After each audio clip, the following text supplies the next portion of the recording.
In this tutorial, I'll show you how to create this image by using Blender and Stable Diffusion XL.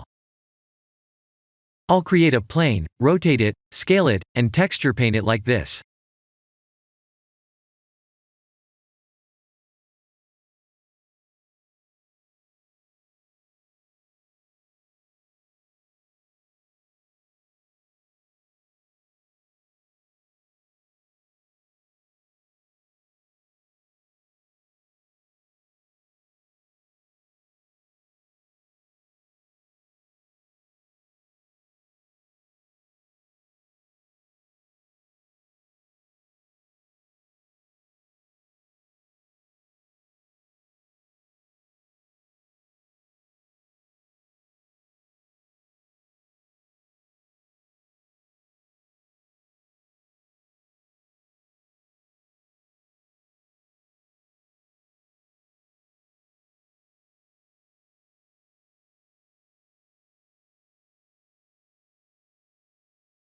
Please render the image and import it in Stable Diffusion.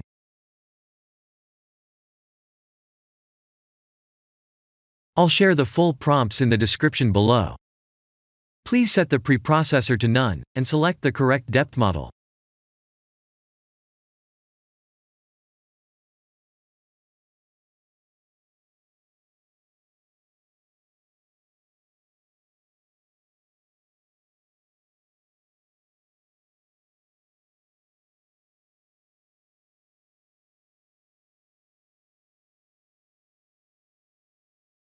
Now that the AI knows what we need, let's send this result to image to further enhance the details.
This is the end of the tutorial. Thank you for watching.